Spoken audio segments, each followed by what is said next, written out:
Hi guys, what's up? It's me, Kim A, and I'm back with a new episode of When I First Heard. Let's get into it.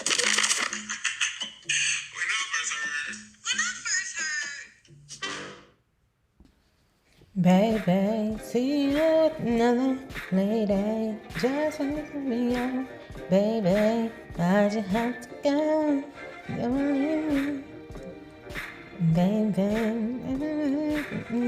Baby, y'all know the song.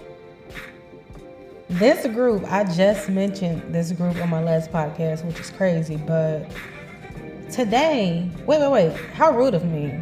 Hey y'all, what's up? It's me, Kim A. Welcome to Kim A's When I First Heard. Let's get into it. We're gonna do Can't You See and What About Us? What about so yeah? What about us? Total have me sing. Total have me sing. Y'all know what I miss? I miss when a member of the group would ask the rest of the group members to help them sing. Like when Cisco's be like, Drew Hill. I'm pretty sure he didn't say this, but he was dramatic like this. But, Drew Hill, have my say. Wait, he did say that before, right? Drew. I feel like Cisco has asked Drew Hill to help him sing before.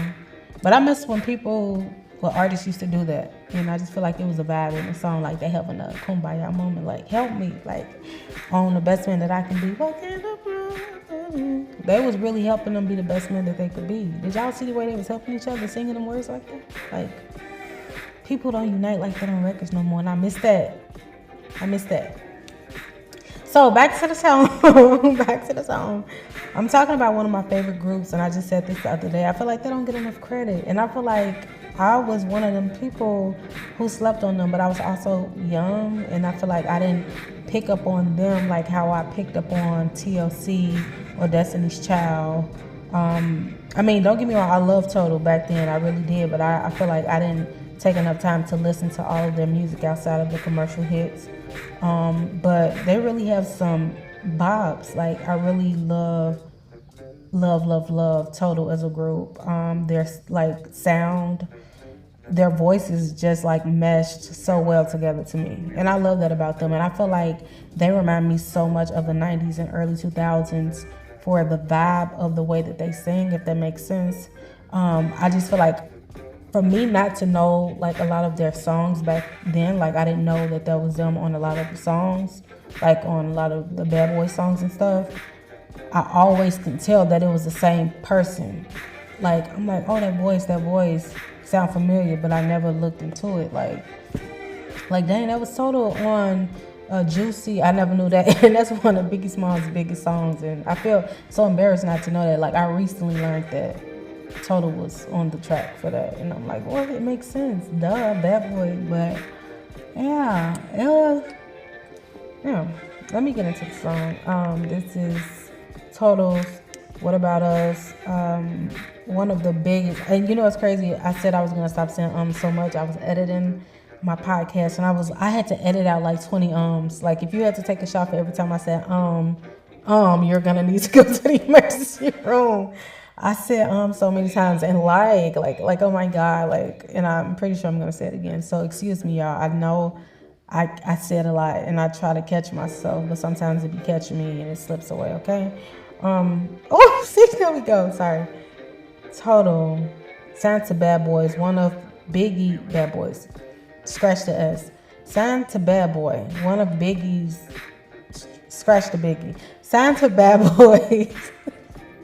I gotta get it together. Signed to Bad Boy Records. One of Diddy's biggest artists, groups, I should say, not artists. It was Kima. Man, they were so iconic. Kima, Pam, and Keisha. Duh, I love Keisha. She's so pretty. She still looks so pretty after all of them pretty, but Keisha always been so fly, like the cheekbones and the pixie cut. Like, she still looks so dope, like, and vibrant to this day. Like, you can tell she take care of herself, and we love to see it. There we go again. Number 2. Don't take a shot. I never knew, even though, like, I used to love, and then I talked about this on my last podcast. I'm sorry, y'all, I'm all over the place, but I got a lot to say. Hey, yo, Dre, I got something to say. So, I never knew that their song What About Us, of course, it was featured on Soul Food, right? We know that. But I feel like it said it was the leading song for the movie or something like that. It served as the lead single for the soundtrack of the 1997 film Soul Food. Because I remember watching the movie, and I feel like the movie like helped me love the song more, and vice versa. Like every time I watch the movie, I think about the song, and it's just it's a vibe. I just miss when movies used to have like super dope soundtracks, like Waiting to Exhale. Just man, it's a lot of movies. Just the soundtracks is crazy, but Set It Off, like we got some bangers, but. Yeah, this song. And it peaked at number 16 on Billboard's Hot 100 and number 4 on Billboard's Hot R&B. So they were out here like getting the money and I don't want to say getting the money. I don't want to presume to know their business, but they were definitely on the charts and making impact in the music field and for the culture. I know every time I listen to Can't You See What You Done to Me, I feel like that song reminds me so much of my childhood. That's one song that I would never ever not link to being like a young girl just in Chicago outside playing double dutch, people riding around listening to that, or just hearing WGCI Black. It just reminds me of my childhood when things were like super dope for everybody. Chicago was Chicago in its prime. Like you can go outside, you can enjoy yourself without having to worry about, being, harmed and stuff like that. So I love this song so much. I love that song and this song. But this song also reminds me of my childhood. And the movie Soul Food alone just reminds me of my childhood. And I think, wasn't it supposed to be filmed in Chicago? If I'm not mistaken. I could be wrong. But, yeah. There go another y'all. Jesus. So, let's get into this resume. Missy Elliott. So, my last podcast, you know what? The last 2 episodes of When I First Heard features Missy Elliott, Hot Boys, and Little Kim Ladies Night, which I'm dropping tonight. Oh, no pun intended. But I feel like Missy is another person that when you hear a song, you just know it's sauced up with Missy and Timbaland. You know it's them. You be like, oh, this is Missy.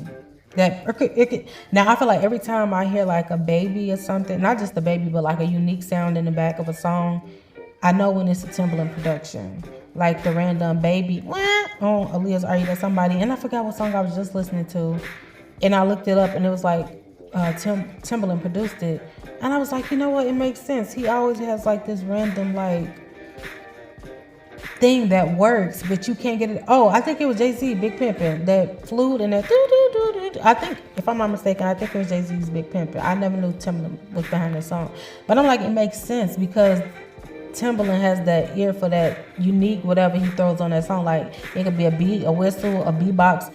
Like, for the life of me, I couldn't understand why he decided to just, what song is that? I think it's What About Us, when he be like, dun, dun, dun, dun, dun, and he, like, he just started beatboxing. Like, I don't know, I just thought to beatbox, but I wanted to be like Timbaland, so I did.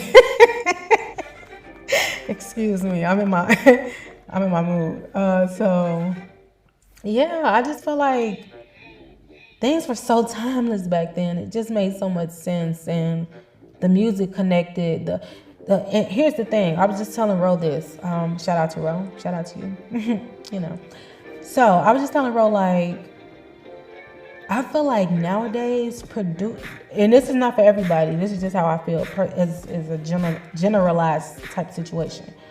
I just feel like producers don't mesh with artists no more like how they used to.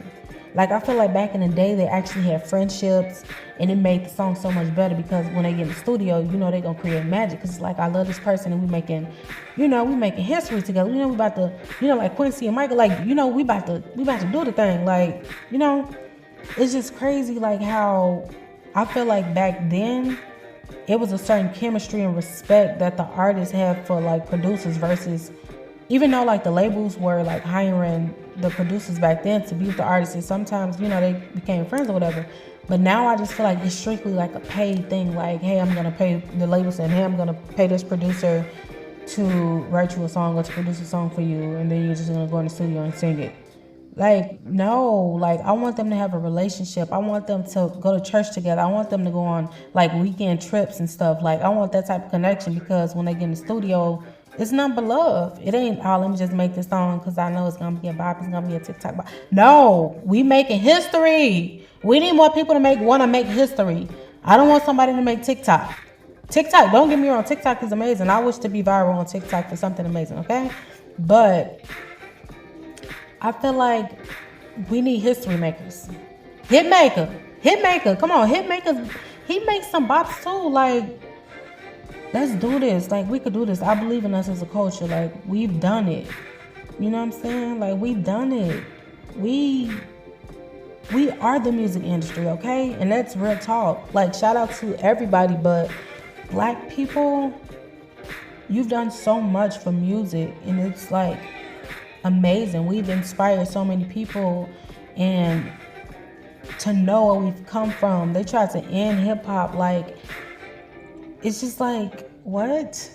We are everything. So I feel like we can do it again. We can have huge R&B songs and, you know, hip hop songs on some of the biggest movies, and, you know, we could do that. We can. And I'm not just talking about, because I know artists are like placing on movies and stuff, but I'm talking about for songs that's iconic. Like, when you think about what movie is it? Oh God, Whitney Houston. I'm having a blank right now, but The Bodyguard.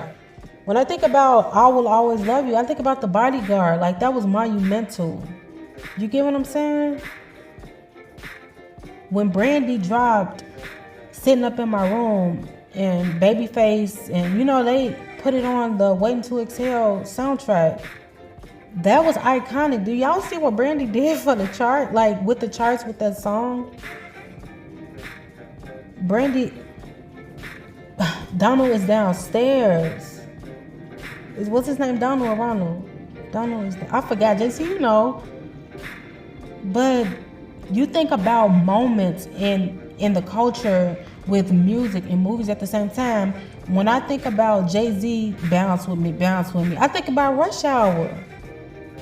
Like, you know how big that was? Like, I miss that. I wish we could get back to that. Not only was the movie doing big things with Chris Tucker, like, I'm getting all off topic, but this conversation needed to be had, but it was just like, it was a moment. No, it wasn't a moment. It was a moment in history that sparked change. Like, I'm going super deep with this. Like, I just did the most with that one. But it was just a time, y'all. And I feel like we deserve more music and movie iconic moments. I feel like we deserve it. I'm going to get out of here because I've been talking. But shout out to Total. Shout out to Missy. Shout out to Timbaland. The song is amazing. And I'm just thankful for Black music. As always, be sure to follow me on Instagram at Kim8KBrand. Follow my YouTube page. Yes, I'm on the tube at Kim8 Presents. Green means go, because green does mean go. When you at the stoplight, what do you do when the light turn green? You go. You be ready to go, because you be trying to go when it's yellow. So I know you know what green means. Okay? But yeah, follow me on the socials and be blessed, like Yolanda Adams said. And yeah, I said again. See y'all later.